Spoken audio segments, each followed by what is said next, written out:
دعونا نستمع لكيليان مبابي رجل المباراة بعد هذا اللقاء. نعم، معي في هذه الليلة أحسن لاعب، ليس هناك من جدال، صاحب الثلاثية والذي قاد ريال مدريد إلى هذا الفوز العريض. بونسوار كيليان.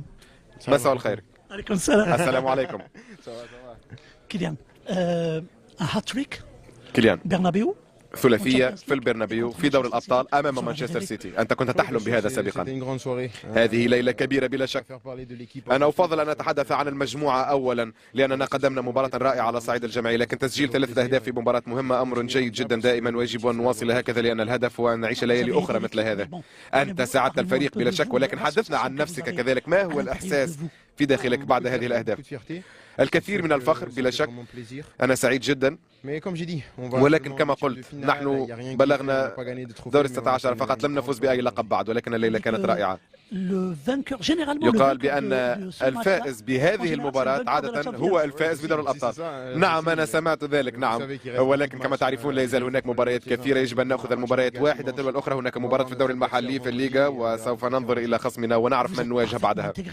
أنت تأقلمت بشكل ممتاز الآن، أهداف في الدوري المحلي، في دوري الأبطال تأقلمت بشكل ممتاز مع الفريق. ما الذي مكنك من التأقلم بهذه السرعة؟ لأنه إثر اللعب بلا شك، ولكن هناك أشياء أخرى ربما. أظن بأن كل الفريق ساعدني على التأقلم والاندماج مع المجموعة. الكل في ريال مدريد ساعدني حتى عند قدومي، وعندما كانت الأمور معقدة بعض الشيء في البداية، ولكن اليوم أنا مرتاح تماما وساعد وجاهز لمساعدة الفريق والفوز بالألقاب. أنت تحدثت بلا شك مع مواطنيك، مع إدواردو وشواميني كذلك قبل القدوم إلى هنا. كان ليس عن اليوم، قبل أن تأتي لريال مدريد، وبالتأكيد حدثوك وقالوا لك عن سنتهم الأولى فازوا فيها بدور الأبطال. نعم، عندما تلعب في ريال مدريد لا تفكر إلا في الفوز بكل الألقاب. الآن يجب أن نثبت ذلك على أرضية الميدان، لأنه من الصعب الفوز. شكرا لك. عودة إليك بعد هذه المقابلة مع كيليان مبابي، أحسن لاعب في هذه المباراة، صاحب أول ثلاثية له في دوري الأبطال، ولا شك بأننا سنشاهد المزيد. شكرا لكيليان مبابي ولجمال جبلي. فاصل ونواصل الحديث عن أبرز لقاءات هذه الأمسية. ابقوا معنا. أهلا بحضراتكم من جديد. انتهى لقاء ريال مدريد بتفوق ريال مدريد ب3 أهداف مقابل هدف في هذا اللقاء، كما انتهى لقاء الذهاب ب3 أهداف مقابل هدفين، بمجموع 6 أهداف ل3. تفوق واضح وكبير لكارلو أنشيلوتي وريال مدريد. سيد أرسن في هذا اللقاء. فعلا أرى أن المباراة لم تبلغ المستوى الذي انتظرته أو توقعته بكل صراحة، وذلك نظرا لاختلاف المستوى بين الفريقين الذي كان شاسعا. حتى في الشوط الثاني كذلك كنا نظن ربما أنه بين الشوطين مانشستر سيتي قد يرد الفعل في الشوط الثاني، لكن ذلك لم يحصل. تميز واضح كابتن محمد، وما حصل في الشوط الأول دليل على التركيز الواضح لفريق ريال مدريد، وعلى قوة كيليان مبابي وقوة خط الهجوم، واللعب بكل أريحية أمام مانشستر سيتي الذي كان في حاجة بشكل أو بآخر للانتصار أو تشكيل الفارق في هذا اللقاء. ماتش ودي حلو لريال مدريد، ماتش ودي بيلعبوا بكل أريحية وبكل ثقة، عندهم عمق هجومي، عندهم تنوع في الأسلوب، إمتى يرفع الريتم وإمتى يهدي الريتم. الحسنة الوحيدة للسيتي هو هدف جونزاليز بعد فاول عمله كويس قوي للمرموش. عجبني حاجتين في ريال مدريد. اولا تعود كيليان انه يلعب 9، ما بقاش زي في بدايه الموسم او بعض الماتشات انا مش عاوز العب 9، انا عاوز العب في مركزي، انا عاوز العب ناحيه الشمال. النهارده في الماتشات الاخيره عبد العزيز حتى في ماتش الدوري دي اهداف ما يجيبهاش الا مهاجم 9، فهو متاقلم على العمق الهجومي اللي بيلعب فيه، وكل الفرص اللي بتجيله هو بقى اهدى. وبعدين امتى بقى يرقص المدافعين، وامتى ياخدها وان تاتش، وامتى يفتح لنفسه المساحه، وامتى يبقى فاهم اللي حواليه. فالنهارده الهاتريك ده يدل ان هو خلاص بقى متاقلم على هذا المركز. الحاجه الثانيه اسينسيو سنتر باك، ولد صغير، ده راموس صغير، ده راموس صغير. التمريرات اللي بيعملها عبد العزيز اللي على طول عينيه، المدافع لما يكون عينه على طول لقدام للمهاجمين سواء الجناحين او المهاجم تدل على موهبه كبيره. ايوه طبعا، ده اللعب الايجابي، ده السنتر باك اللي بيبقى في خط الدفاع بيبقى صانع لعب. شرح الكابتن طارق بين الشوطين ازاي التمريره بالمليمتر ورا المدافعين وشايف المهاجم، وده لعيب صغير عاوز يلعب المضمون، انما في بعض الاحيان لازم تبقى ايجابي. التمريره بتاعت النهارده، وذكر الكابتن طارق في الدوري ان التمريره دي مش جايه موقف وبس، لا ده اسلوب لعب. ازاي يبص على المهاجمين، لانه نظره الاول المهاجم او الاجنحه، عشان ده هو اللي دي الفاعليه. والتمريره بتاعته نفس الفكره بتاعت بيلينجهام في الدوري. فالنهارده ده احد مكاسب هذا الموسم. والاصابات والغيابات اضطرت انشيلوتي انه يلعبه. فالنهارده ده شفنا راموس صغير، فمكاسب الفريق كتيره. انما دلوقتي تعود كيليان ان هو يبقى رقم 9 متاقلم، واسينسيو اضافه كبيره بالنسبه للفريق. هل نستطيع ان نقول كابتن طارق بان كارلو انشيلوتي تفوق على بيب جوارديولا في اللقاءين، في لقاء الذهاب والاياب بشكل كبير؟ طبيعي تفوق، سجلوا 6 اهداف وفاز عليه على ارضه والجمهور، واليوم لعب مباراه سهله بدون عناء. الريال فاز بامكانياته، التنوع اللي مش موجود في مانشستر سيتي. مانشستر سيتي فريق ما ثماش كرة قدم تعتمد الا على التمرير. كرة القدم تعتمد على التمرير، تعتمد على المراوغات، على السرعه، على الاندفاع، على الشراسه. هذه مش موجوده اليوم في مانشستر سيتي، ولهذا واضح فوارق كبيره بين ريال مدريد ومانشستر سيتي. بالنسبه لي انا عادي مانشستر سيتي، لان 6 سنوات تسيطر على الكره الاوروبيه. الريال قاعد يتحسن، الريال يتطور. لما حسن المستوى الدفاعي نتاعو اليوم شاهدنا الريال من الناحيه الهجوميه يلعب براحه كبيره، لانه اليوم اسانسيو جيد، رجوع روديجير يعطي ثقه اكثر لاسانسيو. هام جدا تواجد روديجير واسانسيو مع بعض، لاعب خبره ولاعب كبير مع لاعب شاب. فالفيردي على الجهه اليمنى شو مكسب كبير. فالفيردي على الجهه اليمنى، مين مر على فالفيردي؟ ما حتى ولا لاعب عنده امكانيه باش يمر فالفيردي. بالعكس في الشوط الثاني شاهدنا تمريراته كان خطيره جدا. حتى مندي اليوم، سيبايوس في وسط الميدان، شواميني وخسر بيلينغهام. ولهذا بالنسبه لي انا الريال استرجع كل امكانياته. اصابات بطبيعه الحال تاثر الاصابات والغيابات، لكن متواجد مازال في المرتبه الاولى في الدوري. واليوم ازاح فريق مانشستر سيتي. بالنسبه لي انا مانشستر سيتي لا مراجعه كليه، ولازم حتى جوارديولا مراجعه، لان احنا اشدنا بجوارديولا في السنوات الاخيره وقلنا افضل مدرب، وصحيح افضل مدرب، لكن اشدنا به. لكن اليوم الاخطاء هو سبب وراء الهزائم هذه، التراجع الكبير اللي هو جوارديولا. يعني كما قلت لك انه انتداباته مش ناجحه، واللاعبين الهامين لازم يتغير، لازم حان الوقت للتغيير، لان حقبه من الزمان انتهت. اليوم لازم مراجعه خصوصا الموسم القادم.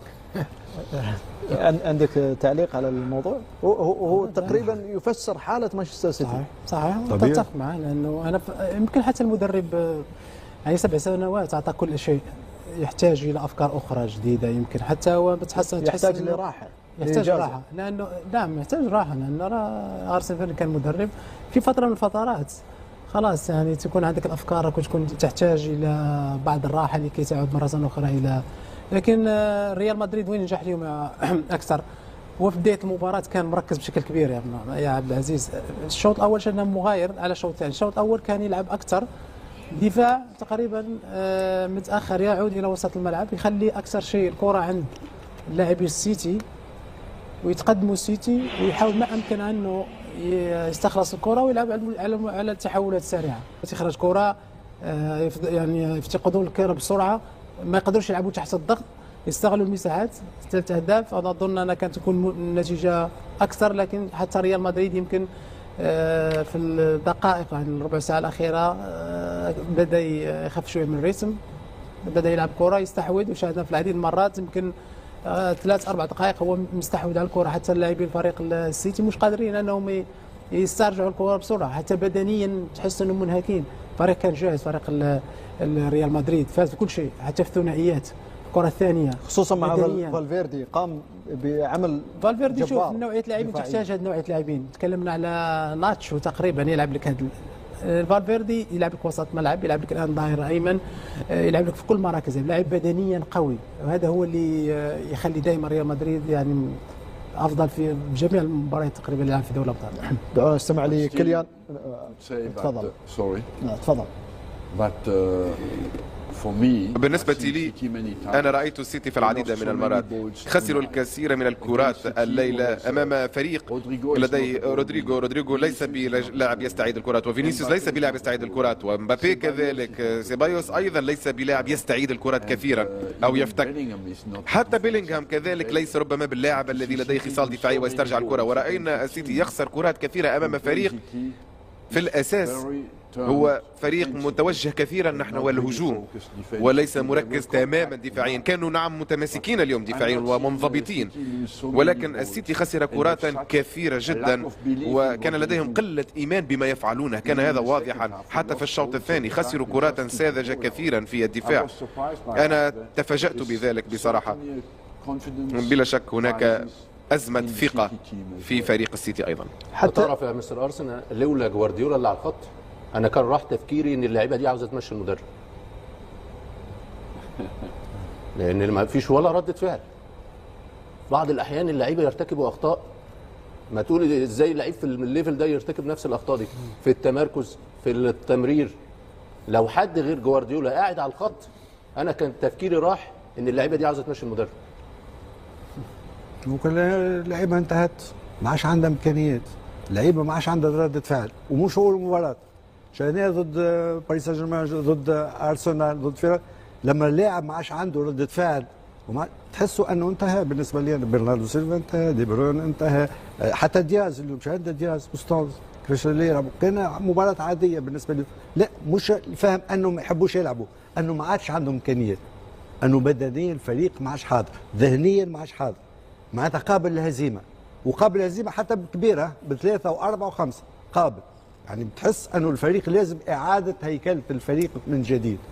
وحتى جوارديولا، لان احنا قلنا جوارديولا هو الفكر والمدبر، العقل المدبر لمانشستر سيتي، وقلنا انه افضل مدرب، لكن زاد هو يتحمل في الهزايم، يتحمل هو المسؤوليه، لانه ما مش المباراه هذه محمد انت تبع في الدوري الانجليزي عنده 10 12 مباراه دائما المستوى هو انا قلت ده الموسم للنسيان يا كابتن طارق. هذا هو أيوة. لكن النسيان، لكن كيفاش باش اعاده هيكله الفريق؟ ما هو سهل اعاده هيكله الفريق بلاعبين بلاعبين ممتازين، لكن باللاعبين هذوما صعب بصراحه. هو صعب يا هو انا اشوف هو ككاركتر كشخصيه صعب انه يعود باللاعبين، خصو يجي فريق اخر. يحتاج راحه يفازوا بالدوري الموسم هذا هو 4 شهور 5 شهور فازوا بالدوري. بالدوري 4 شهور تغير الفريق، يعني نزول معناتها غريب. ممكن يتراجع الفريق من الناحيه البدنيه، يكون الثالث الرابع ينافس، لكن ما عادش ينافس، تحسه بدون انياب. ما تشعر كابتن بان في 8 مواسم مدرب بطل؟ لا قلنا صحيح، تأثيره كبير، تأثيره كبير على الفريق، يعني صحيح. يعتبر من افضل المدربين على المستوى والاكثر تتويجا بالبطولات. صحيح. موسم واحد فقط لم يحالف بيب جوارديولا الحظ، يعتبر يعني اثار ضجه كبيره في موسم واحد فقط. طبيعي. يعني يعتبر طبيعي ما يحدث لبيب جوارديولا في عمليه تراجع. في عمليه تراجع، لكن تحس انه فريق ما عادش موجود. لا هذا اللي المشكله. ممكن الفريق عنده امكانيه باش ينافس، لكن تحس انه الفريق ما عادش موجود. مش مع الفرق الكبيره، حتى مع الفرق الصغيره. ضد فاينورد كان فاز وتعادل 3-3 صحيح. لكن انت مع وجود فتره راحه للمدرب؟ لا يبقى جوارديولا، لان ما شاء الله ارسن فينجر في لا يبقى من 97 الى 2018 ما اعتقد خذ فتره. لا بالنسبه لي انا يبقى جوارديولا يمشي العقد نتاعه، لكن لازم انتدابات اخرى، لازم روح اخرى، لازم دم. اسمع راي المدرب. ارسن فينجر مدرب كبير. انظروا في الحقيقة نحن واضحون لدينا مهمة وأنتم كذلك، هذا يعني بأننا يجب أن نقبل كذلك المستوى حسب ما قدمناه، وأن ربما نعاين حسب ما قدمناه، وما فعله جوارديولا يعطيه بالتأكيد ميثاقا كبيرا جدا في السابق، ولكن هو ككل المدربين يحاكم على النتيجة. سؤال، ما تعتقدش أن حتى عقلية اللاعبين اللي تغيرت الآن على الجيل القديم وهذا الجيل شوية تتعب وترهق أكثر المدربين، لأن اللاعبين أصبحت عندهم السيطرة وأصبحت عندهم القوة أكثر من المدربين؟ حرية أكثر وكلاء لا حتى مستوى الشهرة، المستوى يعني أصبحوا أهمية أكثر من المدربين. نجومية أكبر من المدربين. أكبر من رئيس النادي، أكبر من كيان النادي أيضا.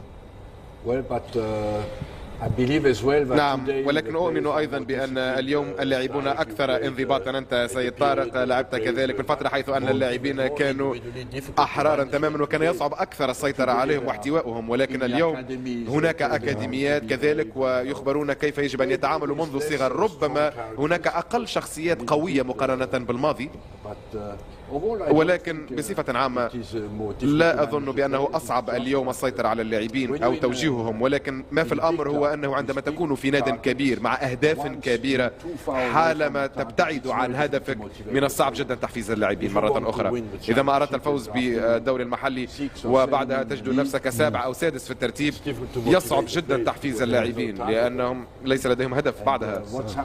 وما يحصل مع مانشستر سيتي الليلة كما رأينا بالنسبة لي ربما لم يسترجعوا ما حصل من المباراة الأولى، لم